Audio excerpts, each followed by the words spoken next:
Assalamualaikum warahmatullahi ta'ala wabarakatuh. Alhamdulillahi rabbil alamin. Wassalatu wassalam ala ashrafil mursalin Sayyidina wa maulana Muhammad wa ala alihi wa sahbihi ajma'in. Qalu subhanaka la ilma lana illa ma 'allamtana innaka antal alimul hakim. Qala rabbi shrah li sadri wa yassir li amri wahlul 'uqdatam min lisani yafqahu qawli. Allahumma iftah 'alaina abwaaba fadlik wa anshur 'alaina khazain rahmatik.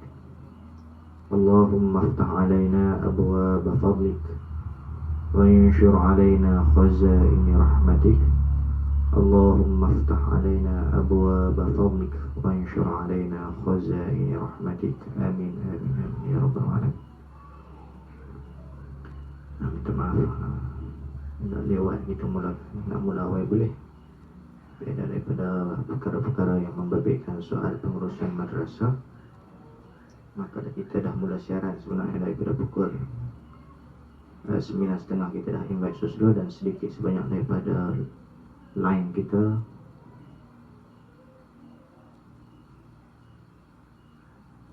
ada bunyi bising. Kerana boleh tutup dulu kipas. Mungkin kipas bunyi bising lah.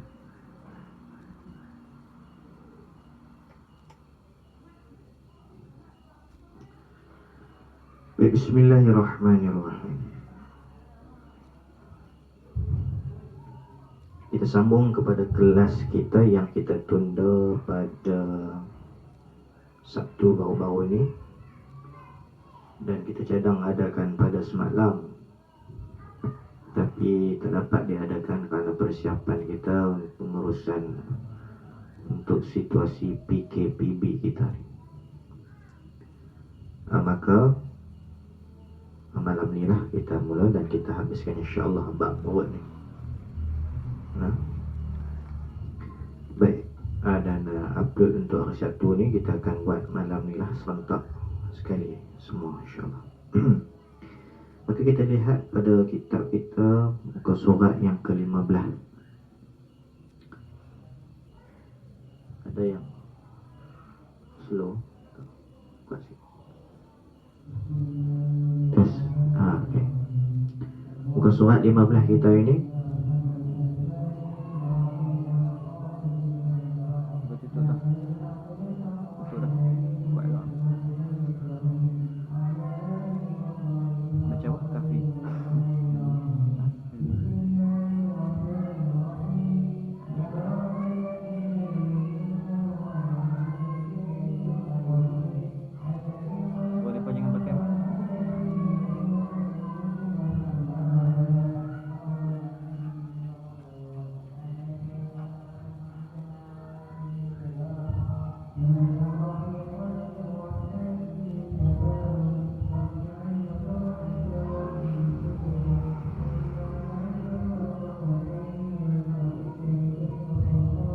Muka surat 15 kita pada malam ni.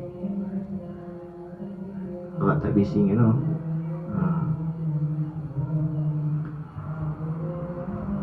Muka surat 15 kita pada hadis sabda Nabi SAW yang tengah-tengah tu. Jumpa ada hadis sabda Nabi SAW kat situ.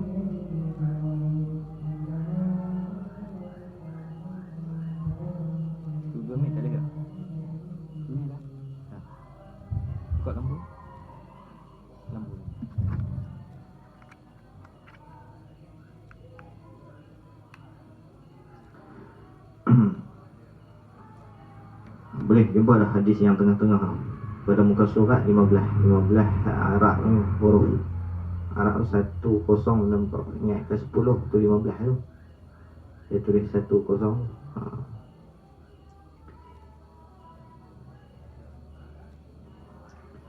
Bismillahirrahmanirrahim. Wa qala al-musannif rahimahullah ta'ala. Berkata tuan pengarang tuan musannif, sabda Nabi sallallahu alaihi wasallam, kam min qa'imin laysa lahu min qiyamihi illa as-sahru wa kam min sha'imin laysa lahu min siyamihi illa al-ju'u wal-dhama'u.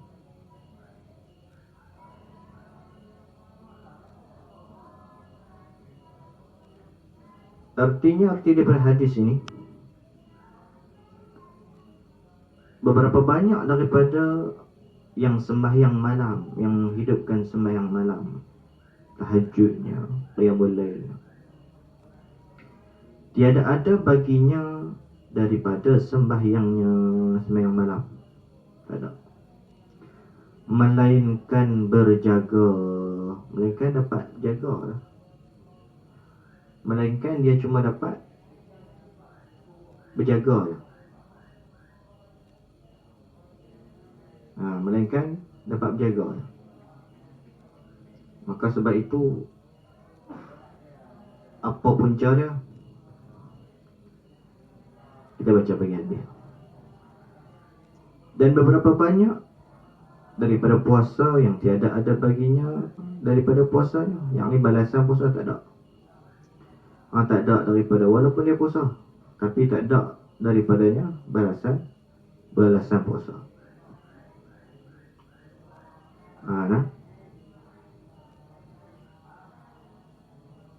Melainkan laparnya dia dapat. Dan lagi kata hadis Nabi tadi, dan dahaga, dapat lapar dengan dahaga. Dapat lapar dan dahaga saja. Betul.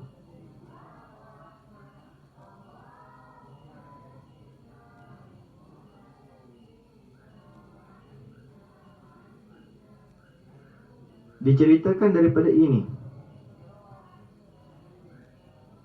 Daripada mana? Daripada hadis ini. Ibnu Abbas radhiyallahu anhuma, mudah-mudahan.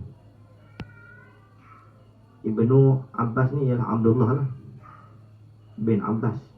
Jadi moga-moga Allah meridai kedua-duanya, Sayyidina Abdullah dan juga Sayyidina Abbas radhiyallahu anhuma, kedua-duanya. Ibnu Abbas kata apa dia? Dia cerita daripada hadis ni, la yaqbalullahu salata imri'in fi jawfihi haraman. Artinya tiada menerima Allah Ta'ala akan sembahyang seorang yang ada di dalam perutnya yang haram, yang ini daripada makanan dan minuman yang haram, Allah tak terima. Tang sembahyang dia tadi sah, tapi tang korek nak cari dia punya amal dia, hak kata sembahyang tak ada. Sebab Allah tak terima ambil. Adapun bersangatan kenyang, maka hanya sahanya dituntut disuruh daripada menjauhkannya, menjauhkan bersangatan kenyang. Jadi tang ada pun tu sunatnya kita ayat baru. Adapun bersangatan kenyang ni nak cerita hak lain, tajuk lain pula, jangan duk pening. Tang hadis tadi kita tersalah berhenti pada satu baru-baru ni, kita berhenti sebelum hadis. Sebenarnya kita kena habiskan hadis ni, sebab dia nak cerita yang itu ni. Nak cerita apa kepada kita? Maka hendaklah bersungguh-sungguh engkau memelihara perut daripada yang haram, yang ini daripada makanan yang haram dan yang syubhah. Kerana 3 perkara. Yang pertama itu kerana takut daripada siksa api neraka. Itu sebab yang pertama. Yang kedua, bahwasanya yang makan akan makanan yang haram dan syubhah itu tiada diberi petunjuk akan dia kepada ibadah. Tak boleh nak bawa diri dia kepada hidayah. Allah Subhanahu Wa Taala nak bagi hidayah kepada dia ni, dia tak dapat hidayah. Dia tak mendapat hidayah hasil daripada apa? Sebab apa? Dia makan makanan yang haram atau yang syubhah. Sebab ibadah tak boleh. Yang ketiga, bahwasanya yang makan akan makanan yang haram dan yang syubhah itu ditegahkan dia daripada mengerjakan kebajikan. Yang ni buat benda baik, dia jadi tak apa nak boleh buat benda baik. Asbabnya apa? Puncanya apa? Puncanya daripada dia makan benda yang haram atau yang syubhah. Itu punca dan asbab. Tu. Yang pertama, mesti kita sungguh-sungguh tinggalkan perkara-perkara makanan-makanan daripada yang haram dan yang syubhah. Sebab yang pertama, kita takut Allah nak siksa kita. Setiap yang tumbuh daripada hasil yang haram, maka fannaru aula bin neraka lebih utama. Itu kita perlu jaga. Sebab yang kedua adalah dengan sebab kita makan yang haram, yang syubhah, menjadi apa? Penyebab kepada kita tak dapat hidayah dalam ibadah kepada Allah, tak dapat kekuatan untuk kita beribadah kepada Allah. Solat kita tidak ada lazat, tidak ada khusyuk, ibadah jadi malas. Yang ketiga, nak puasa buat baik, tak boleh dia jadi kerja nak buat jahat. Tak boleh nak buat kebajikan. Orang nak buat amal kebajikan, amal kebaikan, nampak banyak dia buat amal. Ustaz, tolong orang tu. Kita tak boleh nak buat. Kita tengok dia tu rajin, dia boleh tu, boleh ni. Dia ada kekuatan tersebut dengan sebab dia jaga makan. Kita tak jaga makan. Maka daripada ketiga-tiga itu, dia kaitkan hadis yang kita baca pada malam ini, yang kita salah berhenti sepatutnya kena habiskan pada saat tu baru ni. Kita baca tak dah habis kerana kesuntukan masa waktu tu, maka kita habiskan pada malam ini. Saya ingat masa tajuk lain pula. Tajuk tu juga, cuma kalau salah berhenti ayat, tak titik bagi elok, dia lari dah sikit, tak faham, membawa kepada tidak faham. Maka hadis yang kita bacakan tadi nak cerita kepada kita berapa banyak daripada sembahyang malam tiada ada baginya daripada sembahyangnya, melainkan berjaga je dia dapat. Dan berapa banyak, berapa ramai daripada yang puasa, orang yang puasa ni tiada ada baginya daripada puasanya, yang ni balasan puasa tak ada. Tang had dia tinggal puasa tu tak ada. Dia memang dikira orang puasa, tapi tang balasan, tang pahala nanti tengok, tak ada. Nak timbang, tak ada. Melainkan dia ni cuma dapat lapang dan dahaga. Maka diceritakan daripada Ibnu Abbas radhiyallahu anhuma, diceritakan daripada Ibnu Abbas radhiyallahu anhuma, Ibnu Abbas cerita lagi, ini hadis mauquf. La yaqbalu Allahu salatan imri'in fi jawfi haram. Artinya tiada menerima Allah Ta'ala akan sembahyang seseorang yang ada di dalam perutnya yang haram, ini makanan yang haram. Allah tak terima amal dia tu. Adapun dari segi sembahyang dia dikira sembahyang lah, tapi balasan atas kerja amal dia tu tak ada, pahala tak ada. Sedangkan kita duk harap pahala tu sebagai timbang amal kita di akhirat nanti. Jangan diberat dengan dosa pula. Terkadang amal-amal kita yang kita buat ni, contoh satu kita nak ngaji kitab-kitab ni supaya amal-amal kita terjaga rapi. Memang kita masuk syurga bukan dengan sebab amal, dengan asbab rahmat kasih sayang Allah, tapi janji Allah menetapkan kepada kita bahawa dengan pahala lah akan ditimbang, amal-amal kita akan ditimbang untuk kita dimasukkan di dalam syurga. Adapun rahmat kasih sayang Allah, itu hak milik Allah. Kita tak boleh nak itu, ini dan sebagainya. Itu hak milik mutlak dia. Dia yang layak memasukkan. Kalau dia rasa kasih sayang, selamatlah kita. Kalau tak rasa kasih sayang kepada kita, dengan tak jaga hukum hakam, tak tahu nak ada rasa, nak ada kasih Allah kepada kita, kita tak tahu. Tiap-tiap hari duduk langgar hukum Allah, tiap-tiap hari durhaka kepada Allah, tiap-tiap hari duduk lawan Nabi yang dia utuskan, tak tahu. Begitu.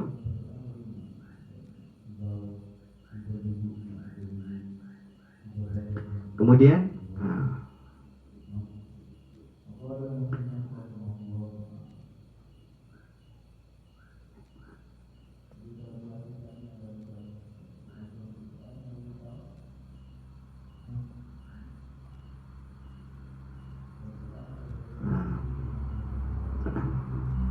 habis hadis itu. Jadi kata guru lagi, kita ini meninggalkan sesuatu yang haram Dengan sebab agama. Kalau kita ni suka, dia gagah lagi lah. Kita tak suka contoh, kita tak suka benda tu dan syarak pun mengharamkan, kira pahala tak usah sangat. Tapi kalau kita suka benda tu, syarak tak bagi kita buat benda tu, dan kita berhenti, kenapa hang tak buat dah benda ni? Aku kalau ikut hati aku nak lagi, tapi itulah syarak. Baru tahu mengaji kata tak boleh. Itu lebih afdal, pahala dia lebih besar, itu lebih utama. Begitu sampai begitu sekali. Baik. Lalu muslimin-muslimat yang dirahmati oleh Allah Subhanahu wa taala, bahawa ini nak ceritakan kepada kita firman Allah Ta'ala yang innal ladhina ya'kuluna amwal yatama. Bukan.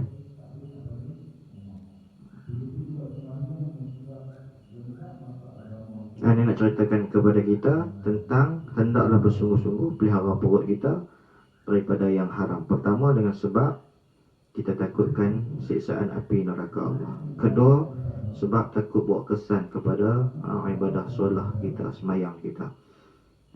Yang ketiga, takut dia cegah kita daripada buat benda kebajikan, benda baik-baik. Jadi buat benda jahat semua, sedia-sedia, terbabit zina, terbabit jadi riba, terbabit dalam main rasuah, makan benda-benda haram rasuah, macam-macam.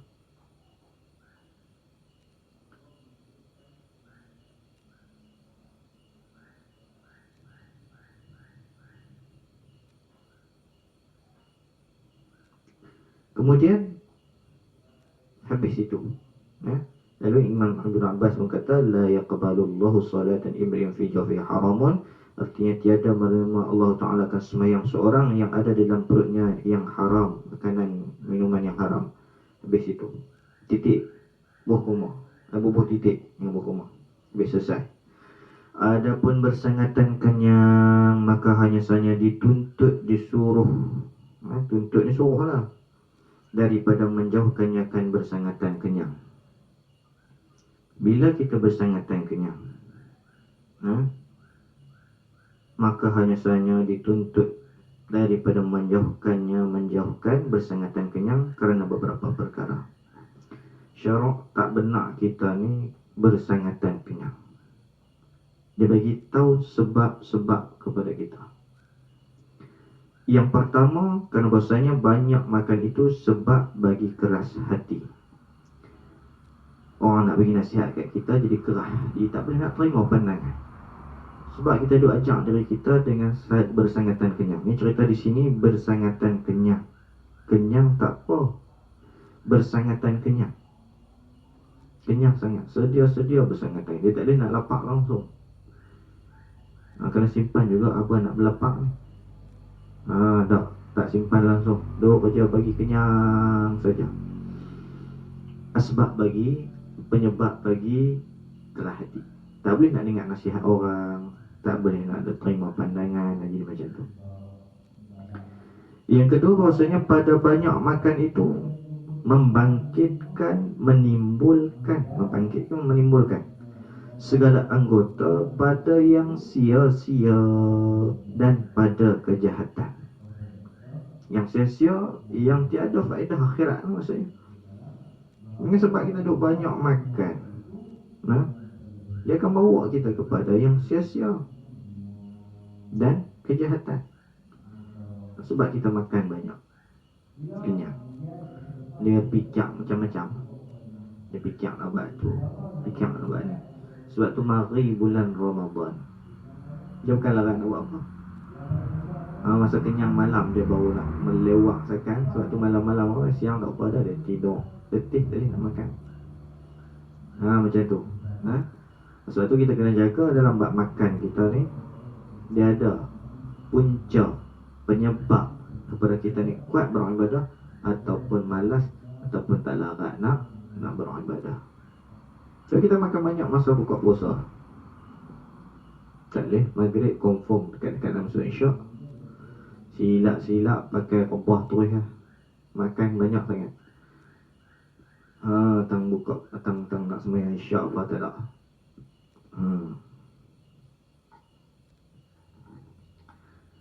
Begitu.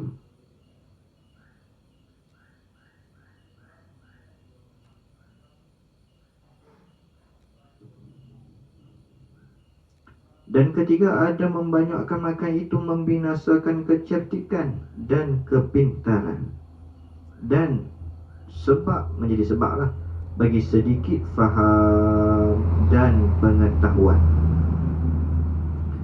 Dan ketiga ni, ada membanyakkan makan, dengan adanya dia membanyakkan makan tu, membinasakan kecerdikan, dia merosakkan kecerdikannya dan kepintaran. Hak pintar, hak cerdik, banyak makan, tak jadi pintar, tak jadi cerdik.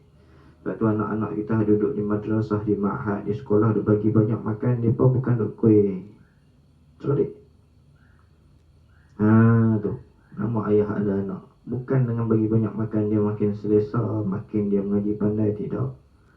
Ni ulama', orang ulama' ni siapa dia? Ulama' ni orang yang banyak ilmu lah. Ni rezeki dia bagi kat kita. Jangan banyak makan. Dengan banyak makan merosakkan kecerdikannya, merosakkan kepintaran, kepandaiannya. Dan sebab bagi sedikit faham. Jadi payah nak faham dengan makan banyak. Susah nak faham. Makan banyak mengantuk. Nak faham apa? Tak boleh faham. Dia tak boleh faham kalau makan banyak. Faham? Dan pengetahuan. Jadi sebab bagi sedikit pengetahuan. Dia tahu sikit-sikit makan banyak mengantuk.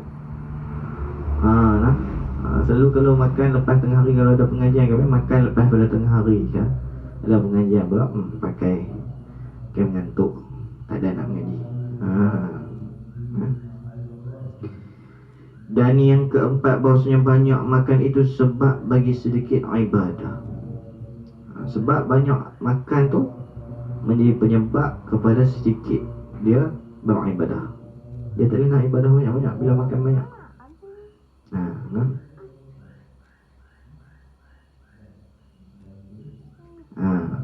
Maksudnya banyak makan itu sebab bagi sedikit ibadah. Kerana maksudnya manusia itu apabila membanyakkan ia makan, membanyakkan ia seorang manusia itu akan makan nescaya berat badannya. Jadi badan ini tak larat. Kan banyak Allah, nak bangun sembahyang Allah, lepas makan Allah. Contoh buka puasa tu kita buat misal tadi ni. Dia tak boleh nak sembahyang awal.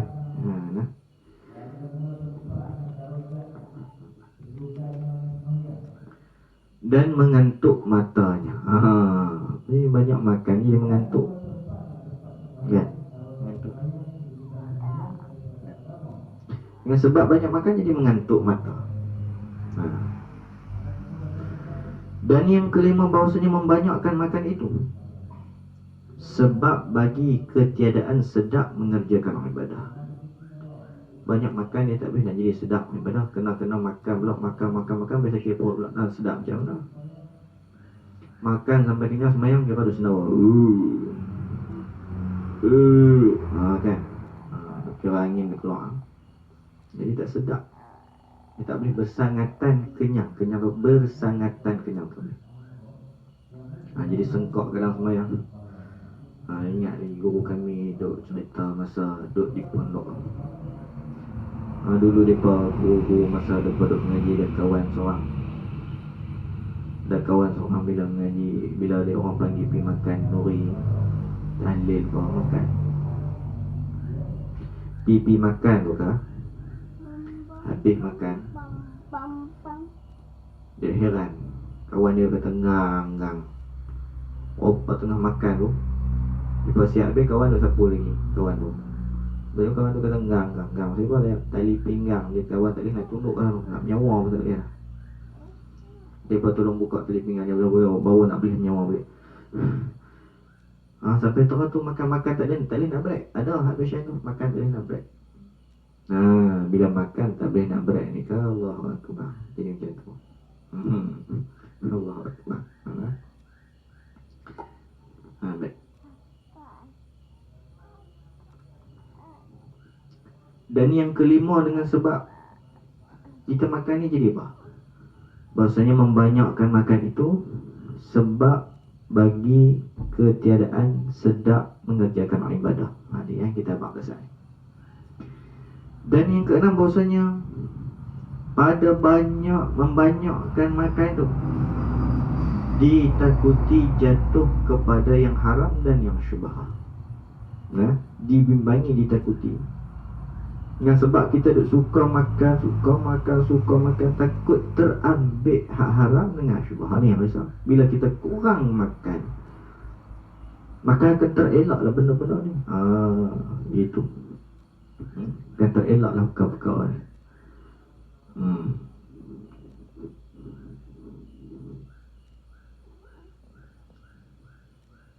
Habis. Dan yang ketujuh, bahawasanya pada membanyakkan makan tadi tu menyusahkan hati dan mempenatkan badan pada mencarinya dan mensediakannya dan memakannya dan melepaskannya, dan pada penat melepaskan daripada mudaratnya. Sebab yang ketujuh kata banyak makan ni, dia bawa mudarat apa? Menyusahkan hati kita. Dia jadi susah hati, duk kira nak makan, dan mempenatkan badan. Makan tak dia duk pula nak cari ni, cari kedai ni nak makan ni, kena cari kedai ni. Jadi penat badan dia sikit lah. Aku kalau tak makan tak boleh, kena masak makan pula. Kan.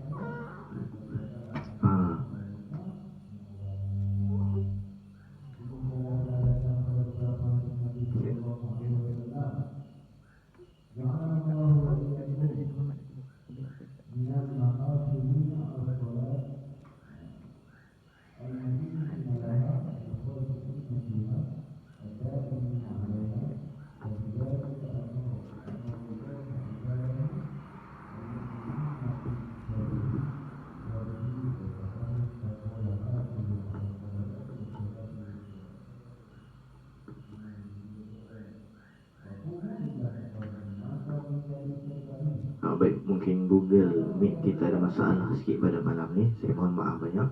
InsyaAllah pengajian kita yang kita siarkan semua ada dalam rakaman yang akan kita upload. Usaha upload malam ini dan sampai esok insyaAllah.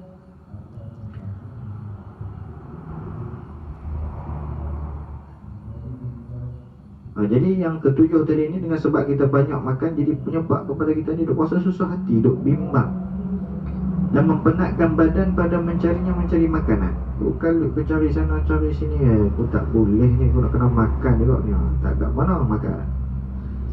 Dan sediakannya pun jadi susah juga.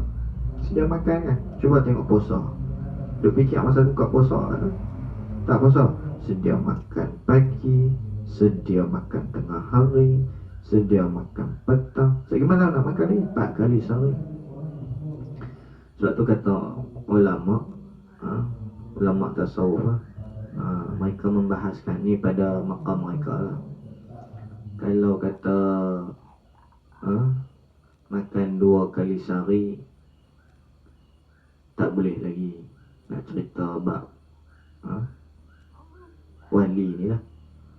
Makan 3 kali sehari, sama je. Macam datang pun makan juga 3 kali sehari. Ni tak kata ke siapa lah.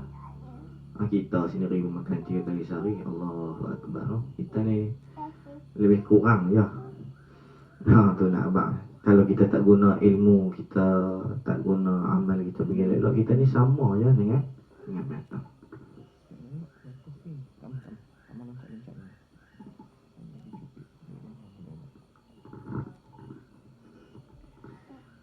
Begitu lah. Itu yang ketujuh. Dan pada melepaskan daripada mudarat, dengan sebab banyak makan pun kita duk kena hak no kenciman kena darah tinggi, tak jaga makan. Sebab apa? Sebab banyak makan tu menjadi asbab kepada jadi mudarat. Penat juga nak lepas. Dan yang ke-8 bahasanya membanyakkan makan itu sebab bagi bersengatan sakit mati. Kerana apa? Kerana kesakitan dan kesusahan mati itu sekadar kesedapan dunia.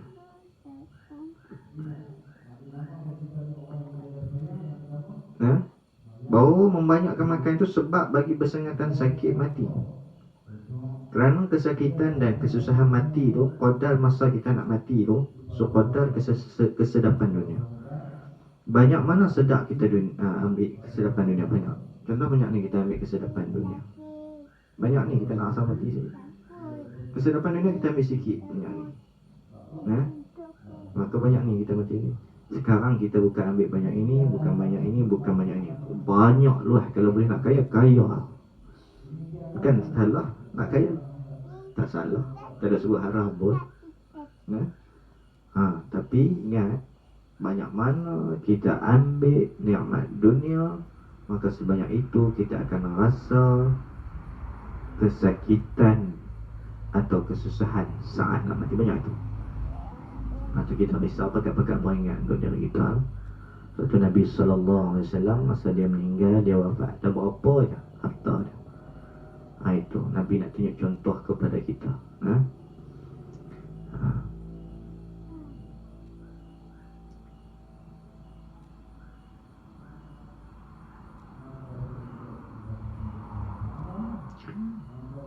Yang ke-10 pula.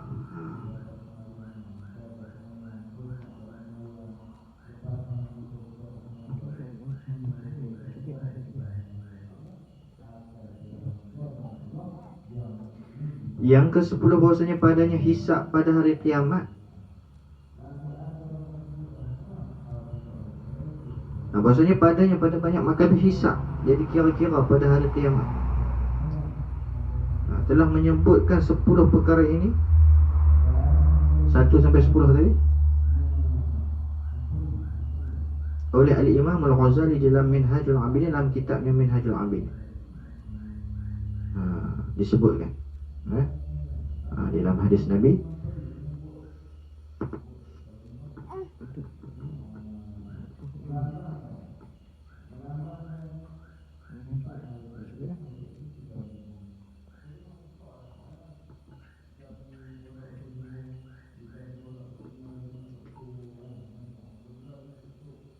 Jadi Imam Ghazali sebut perkara ini dalam kitabnya Minhajul Abidin. Dan dalam kitab kita ni pun ada. Kan kitab kita ni kita sebut dah. Syekh Abdul Qadir Al-Mandili mengutip isi belakang daripada kitab Arba'in Usuluddin. Hak belakang dia cerita sikit pasal ilmu tasawuf ni, maka Syekh Abdul Qadir Al-Mandili pun ambil kutip, maka dipernamakan kitab ini dengan kitab Penawar Bagi Hati. Jadi yang ke-10 tadi bahasanya padanya pada banyak makan tu hisab pada kiamat. Makan apa, makan banyak mana, ni siapa ambil daripada mana, kena kira. Ada perkiraan, ada audit dia. Semua 10 perkara ni telah pun diceritakan oleh Al-Imam Al-Ghazali dalam kitabnya Minhajul Abidin. Best. Telah datang beberapa hadis Nabi SAW pada mencelakan akan kenyang ini, akan bersangatan kenyang. Kenyang tak apa, bersangatan kenyang. Setengah daripadanya daripada hadis Nabi SAW yang diriwayatkan oleh Syaikhan Ibn Umar radhiyallahu anhuma.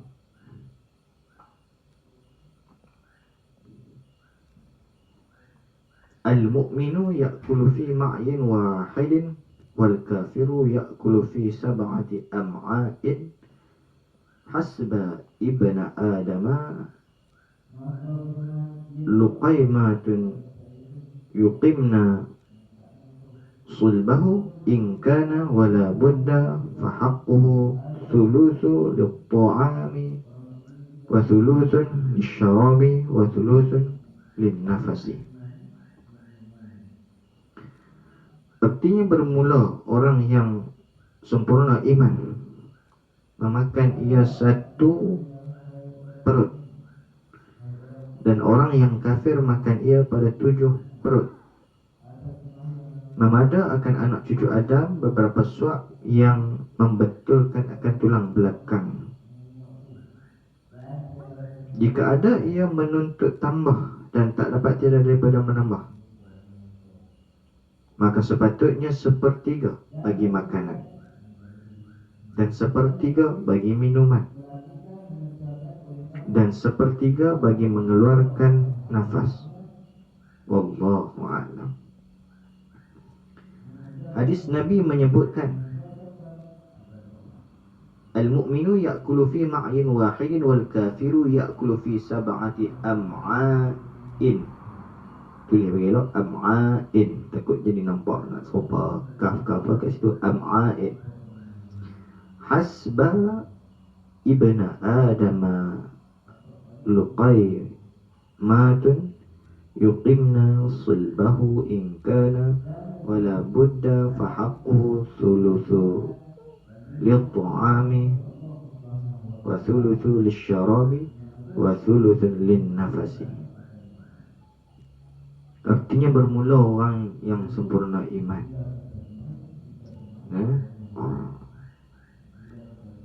memakan ia pada satu perut, dan orang yang kafir makan ia pada 7 perut. Kita ada 7 perut. Kita orang yang sempurna iman, maka daripada 7 itu 1 perut je, 1/7 lah misalnya 1/7. Kita tak penuhkan ke 7 tu, 1 je kita penuhkan, 6 lagi kosong macam tu.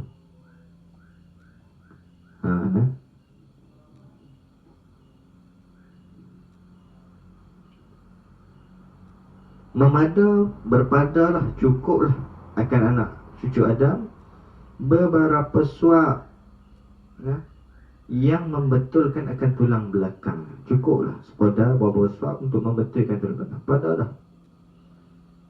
Jika ada ia, okeylah, kalau macam kut-kut tak apa, rasa tak cukup.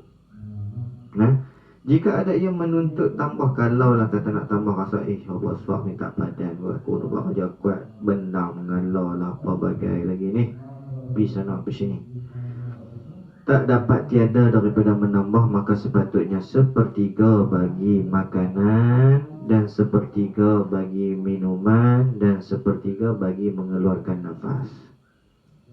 3. Jangan pi sapu ikut dan hingga lari. Apa dia, perkara-perkara yang sepatutnya kita letak pada tempatnya. 1/3 simpan untuk makanan, belah 3.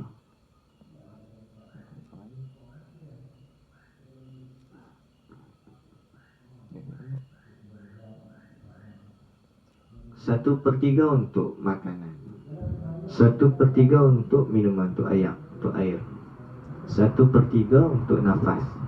Kita pergi sapu habis. Tu yang bila semayang tu, sujud-sujud keluar nasi, terkeluar belahak, keluar nasi. Sebab kita isi tak betul.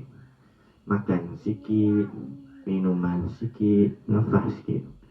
Ni patutnya nak nafas sengkak, main sengkak. Tu tak kena cara, tak kena kedudukan. Tak betul. Tak betul situ.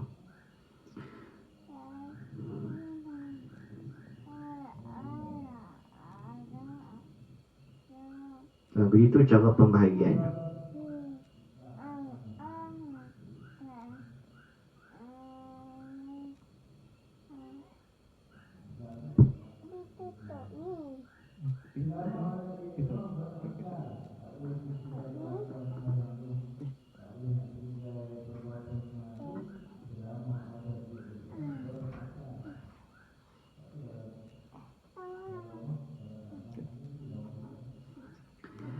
Begitu cara sepatutnya.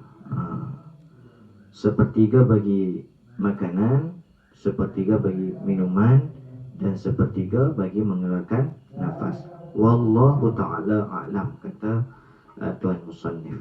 Habis itu, selesai bab poin kita. Habis itu, dan kemudian kata fasal yang kelima, pada menyatakan faraj, pada menyatakan kemaluan. InsyaAllah, kalau tak ada apa, kita baca ini pada minggu depan hari Sabtu, atau mungkin kalau saya ada kelapangan musim PKPB ini, boleh kita baca banyak lah insyaAllah. Wallahu subhanahu wa ta'ala a'lam. A'udzu billahi samil 'alim minasyaitonir rajim. Bismillahirrahmanirrahim. Alhamdulillahi rabbil alamin, wassalatu wassalamu ala asyrafil mursalin sayyidina maulana Muhammad wa ala alihi washabbihi ajma'in. Allahumma rabbana atina fid dunya hasanah wa fil akhirati hasanah wa qina adzabannar wa qina adzabannar wa qina adzaban mahsyar. Subhana rabbika rabbil izzati amma yasifun wa salamun alal mursalin walhamdulillahi rabbil alamin. InsyaAllah kita jumpa pada saat ini, dan malam ini kita akan upload ke semua video-video pengajian kita yang minggu ini insyaAllah. Dan jika ada kelapangan masa, kita akan buat pengajian ini seminggu 3 kali pula. Kita tengok pada waktu mana yang kita boleh isi, sampai kelapangan